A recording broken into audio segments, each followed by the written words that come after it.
क्या विपक्ष की सबसे बड़ी ताकत अब उसकी सबसे बड़ी कमजोरी बनती जा रही है? क्या भाजपा के खिलाफ एकजुट होने के लिए बना इंडिया गठबंधन अब अंदरूनी खींचतान का शिकार हो चुका है?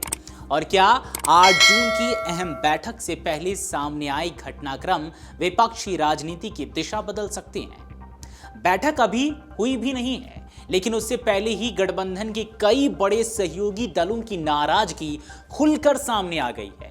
कांग्रेस पर गंभीर आरोप लग रहे हैं कि कुछ सहयोगी दूरी बना रहे हैं, तो कुछ सीधे सवाल खड़े कर रहे हैं। केरल से लेकर तमिलनाडु और पश्चिम बंगाल तक राजनीतिक हलचल तेज है। वहीं भाजपा इन घटनाओं को विपक्षी एकता के बिखरने का संकेत बता रही है। आखिर 8 जून की बैठक से पहले ऐसा क्या हुआ कि इंडिया गठबंधन के भीतर असंतोष की आवाजें तेज हो गई? कौन कौन से दल नाराज हैं और इसका विपक्ष की राजनीति पर क्या असर पड़ सकता है? आइए समझते हैं पूरी कहानी इस वीडियो में। नमस्कार, आप देख रहे हैं अमरउजाला.com और मैं हूं आपके साथ आदर्श। दरअसल विपक्षी दलों के इंडिया गठबंधन की 8 जून को होने वाली महत्वपूर्ण बैठक से ठीक पहले सहयोगी दलों के बीच मतभेद खुलकर सामने आ गए हैं। कांग्रेस के नेतृत्व को लेकर कई क्षेत्रीय दलों की नाराजगी अब सार्वजनिक हो चुकी है, जिससे विपक्षी एकता पर गंभीर सवाल खड़े हो गए हैं। एक और सीपीआईएम ने कांग्रेस पर चुनावी लाभ के लिए झूठे आरोप लगाने का आरोप लगाया है। वहीं डीएमके ने बैठक से दूरी बनाने का फैसला किया है। इस बीच भाजपा ने इन घटनाक्रमों को विपक्षी गठबंधन की कमजोरी बताते हुए तीखे हमले शुरू कर दिए हैं। दरअसल बिहार सरकार के मंत्री संतोष कुमार सुमन ने विपक्षी गठबंधन पर निशाना साधते हुए कहा कि इंडिया गठबंधन कभी भी वैचारिक आधार पर नहीं बना था। उनके अनुसार यह केवल चुनावी मजबूरियों और राजनीतिक स्वार्थों का गठबंधन था। उन्होंने कहा कि अब चुनाव समाप्त होते ही सहयोगी दलों के बीच मतभेद सामने आने लगे हैं। सुमन ने दावा किया कि कई क्षेत्रीय दल कांग्रेस के रवैये से असंतुष्ट हैं और भविष्य में इनमें से कुछ दल राष्ट्रीय जनतांत्रिक गठबंधन यानी कि एनडीए के करीब आ सकते हैं। इंडिया अलायंस नाम की कोई चीज नहीं थी। एक गठबंधन जो हुआ था स्वार्थ के लिए हुआ था, चुनाव के लिए हुआ था और सब लोग बिखरे हुए हैं। जिस तरह से आपने देखा कि टीएमसी में भी बड़ी टूट हुई है, डीएमके भी उनके साथ अब रहना नहीं चाहता है। तो आने वाला समय में आप देखेंगे कि सब लोग एनडीए के साथ होंगे और एनडीए को मजबूत करेंगे और देश के विकास करेंगे। दरअसल 8 जून की बैठक से पहले सबसे बड़ा विवाद कांग्रेस और सीपीआईएम के बीच देखने को मिला है।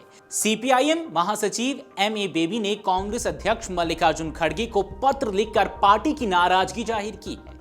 हालांकि उन्होंने स्पष्ट किया कि उनकी पार्टी बैठक में शामिल होगी और राज्यसभा सांसद जॉन ब्रिटास पार्टी का प्रतिनिधित्व करेंगे, लेकिन साथ ही कांग्रेस के रवैये पर गंभीर सवाल भी उठाए हैं।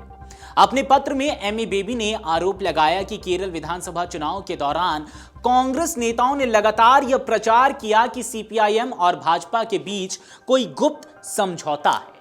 उन्होंने कहा कि कांग्रेस नेता राहुल गांधी, प्रियंका गांधी वाड्रा और मल्लिकार्जुन खड़गे ने चुनाव प्रचार के दौरान बार बार ऐसे आरोप लगाए, जिससे विपक्षी एकता कमजोर हुई। बेबी ने कहा कि भाजपा और आरएसएस के खिलाफ संघर्ष में सीपीआईएम के अनेक कार्यकर्ताओं ने अपनी जान गंवाई है, इसलिए पार्टी पर भाजपा से समझौते का आरोप लगाना पूरी तरह निराधार और अनुचित है। सीपीआईएम की नाराजगी का एक कारण राहुल गांधी द्वारा चुनावी प्रचार के दौरान केरल के तत्कालीन मुख्यमंत्री पिनरई विजयन पर लगाए गए आरोप भी बताए जा रहे हैं। पार्टी का कहना है कि कांग्रेस ने चुनावी लाभ के लिए विपक्षी सहयोगियों को निशाना बनाया, जिससे गठबंधन की भावना को नुकसान पहुंचा। राजनीतिक विश्लेषकों का मानना है कि यह विवाद केवल केरल तक सीमित नहीं है, बल्कि इससे राष्ट्रीय स्तर पर विपक्षी एकता प्रभावित हो सकती है। दूसरी ओर तमिलनाडु की सत्तारूढ़ डीएमके ने भी इंडिया गठबंधन की बैठक से दूरी बनाने का फैसला किया है। आपको बता दें कि अब तमिलनाडु में स्थितियां बदल चुकी है, वहां सरकार भी बदल चुकी है, वहां पर अब विजय की पार्टी ने कमान संभाल ली है। आपको बता दें कि पार्टी सूत्रों के अनुसार डीएमके कांग्रेस के कुछ हालिया राजनीतिक फैसलों से नाराज है। विशेष रूप से तमिलनाडु विधानसभा चुनाव के बाद कांग्रेस द्वारा टीवीके को समर्थन दिए जाने को डीएमके ने विश्वासघात बताया है। पार्टी का कहना है कि इस कदम से उसके कार्यकर्ताओं में असंतोष पैदा हुआ और गठबंधन सहयोगियों के बीच भरोसे को नुकसान पहुंचा। इस पूरे मामले पर आम आदमी पार्टी भी पिछले कुछ समय से इंडिया गठबंधन की गतिविधियों से अपेक्षाकृत दूरी बनाए हुए है। ऐसे में विपक्षी मोर्चे के प्रमुख घटकों का असंतोष कांग्रेस के लिए चिंता का विषय बन गया है। राजनीतिक पर्यवेक्षकों का मानना है कि यदि इन मतभेदों को समय रहते नहीं सुलझाया गया तो गठबंधन की भविष्य की रणनीति पर इसका असर पड़ सकता है। पश्चिम बंगाल में भी राजनीतिक हलचल तेज है। तृणमूल कांग्रेस के भीतर कथित असंतोष और संगठनात्मक चुनौतियों की चर्चाओं के बीच सांसद अभिषेक बैनर्जी के बैठक में शामिल होने की संभावना जताई जा रही है। हालांकि पार्टी की ओर से इस संबंध में कोई आधिकारिक घोषणा नहीं की गई है। भाजपा नेताओं ने इस मुद्दे को भी विपक्षी एकता पर सवाल उठाने के लिए इस्तेमाल किया। भाजपा नेताओं ने विपक्षी दलों के मतभेदों को लेकर तीखी प्रतिक्रिया दी है। उत्तर प्रदेश भाजपा अध्यक्ष पंकज चौधरी ने कहा कि इंडिया गठबंधन धीरे धीरे टूटने की ओर बढ़ रहा है। उन्होंने कहा कि डीएमके का रुख यह दर्शाता है कि सहयोगी दल कांग्रेस के व्यवहार से संतुष्ट नहीं है। आप अगर देखो तो 40 साल से ज्यादा पुरानी अलायंस डीएमके के साथ कांग्रेस की रही है और जिस प्रकार से डीएमके के साथ धोखा हुआ है, कांग्रेस पार्टी ने धोखा दिया है, ये कहीं ना कहीं इंडिया अलायंस के लिए खंड खंड हो जाने वाले लोग हैं। कोई अलायंस बचने वाली नहीं। जो ब्लॉक की बैठक जिस तरह से सारे संगठन कह रहे हैं कि एकजुट होंगे इंडिया के खिलाफ, बैठक के पहले ही आप देखो डीएमके अलग हुई है, जेएमएम भी अलग होने जा रही है। वो कहा गया है ना कि दिल के टुकड़े हजार हुए, कोई इधर गिरे कोई उधर गिरे। अभी आप देखते जाओ। वहीं तेलंगाना भाजपा के प्रवक्ता प्रकाश रेड्डी ने दावा किया कि विपक्षी दलों का एक मंच पर टिके रहना अब कठिन होता जा रहा है। बिहार भाजपा अध्यक्ष संजय सरावगी ने कहा कि विपक्षी दलों के बीच समन्वय की कमी और आंतरिक संघर्ष अब खुलकर सामने आ चुका है। हालांकि कांग्रेस ने भाजपा के आरोपों और सहयोगी दलों की नाराजगी को लेकर संतुलित प्रतिक्रिया दी है। कांग्रेस सांसद प्रमोद तिवारी ने कहा कि विपक्षी दलों के बीच संवाद की प्रक्रिया जारी है और बैठक के बाद स्थिति और स्पष्ट हो जाएगी। उन्होंने भाजपा पर निशाना साधते हुए कहा कि उसे विपक्ष की बजाय अपने सहयोगियों और आंतरिक चुनौतियों पर ध्यान देना चाहिए। अन्य दल हैं वो विश्वासघात का आरोप लगा रहे हैं। मैं उनसे कहूंगा प्रतीक्षा करिए 8 तारीख की, वहां देखिएगा कौन आता है कौन नहीं आता है, उसके बाद हम बात करेंगे। खुद तो बिहार में देख लो आज कुशवाहा साहब कितना नाराज।